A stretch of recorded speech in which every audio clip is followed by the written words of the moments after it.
Hello WRCT viewers, I'm Equina Washington, Community Relations Director for the City of York, and joining me here today is Mr. Michael Muldrow of the School District of the City of York's Department of Health, Safety, Security, and Emergency Preparedness. We're standing here on Newberry Street, about 100 steps from Ferguson Elementary School, and he's here to tell me a little bit about an exciting new initiative started by the School District of the City of York called Go Safe.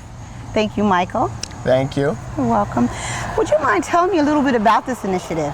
Well, the Go Safe Walking Corridor was initially created or developed by myself and members of our department and the school district to provide and to act as a safe path to and from school for all of our students across the district. And initially, we actually took on a challenge where PennDOT had offered grant monies to the school districts to develop any initiative or programs that would help with walking school districts that didn't use a lot of busing.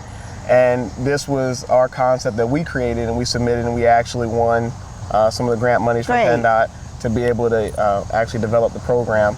And in a nutshell, our program, the Go Safe corridors, walking corridors, are managed safe walking routes that tie our highest concentration neighborhoods and residential areas into our school district boundary lines and provide straight paths back and forth to the schools, to and from. Our goal was to try to actually go across the 7-mile city and go from one end to the other, and we got as close as possible to being able to pull that off. Great. Right now we interconnect from Devers to Davis. Okay. And I understand that there are community agencies involved, residents involved in this initiative, and they're named as Safe Havens. Would you mind explaining to me a little bit about what a Safe Haven is? Absolutely. We marketed to a lot of the businesses, the business districts, and the non-residential areas from across the city, and we went to the agencies, went to the stores, went to the locations where we knew that they would be open, they would be safe, they'd be along our route, and they'd be able to provide a comfortable area for students in case of crisis or in case of issue. Almost like going back to when we were in school, where if you had a problem coming to and from school, you were able to go to a neighbor, you were able to go to a corner store, you were able to run into a business, and they would actually bring you in, comfort you, calm you down, call a parent. That was the goal that we shot for with the Safe Havens. So we identified, right now we have, I think, about 60 of our 75 businesses that we initially targeted actually on board and registered, and we're looking to have that grow. But from the Devers community all the way out to the Davis community, we actually have many Safe Haven locations that are marked and identified along the path where students can see our little green emblem, recognize that logo, and know that they can go there to get help. Okay. And I know we're standing in the Newberry area near Parkway Boulevard in Kiwanis Lake. Would you mind sharing any of the Safe Havens that are in this area? We actually were in the, like you said, the northwestern corridor, northwestern location of our corridor, and we're actually right now located in between Ferguson Elementary and Devers Elementary, right along Newberry and Parkway Boulevard. We have closest to us, our nearest Safe Haven locations for the kids that are making it back and forth towards the Parkway area or to the Fireside area. We have Lots of Love Daycare. We have Rodney Auto Sales set up on board. We have several on Roosevelt Avenue all the way up and down till you get back to Philadelphia Street. Great. And what intrigued the school district to start this initiative?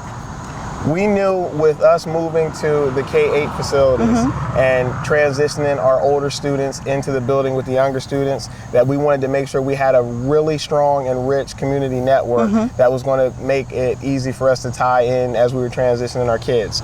So now we, along with having the staff that were going to be out to be helpful and be vigilant as the kids are passing to and from, now we have a deeper, like I said, richer network as far as the community, in addition to the partnerships that we were able to develop with you, with having the city police department come on board to help us monitor our routes, and then in the afternoon and in the morning, our district staff actually gets out and we get further out, extended out in our vehicles, and we drive along the routes and keep monitoring them. Okay, and how can the community help you ensure that the students are traveling safely with this program? Well, we're always looking for more. And when I say more of anything, if we can get additional funding to help add more signs along the route, and even more so than the funding to be able to put up the actual signs and buy new materials, we're looking for volunteers.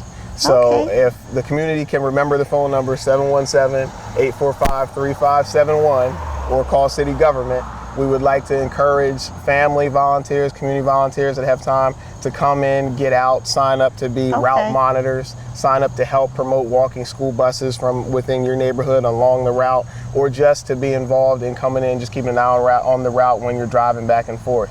Additionally, we're looking for businesses and more agencies that will be willing to say, hey, sign me up, register me. I want to be a safe haven. I want to be a place where kids can tuck in at. Okay.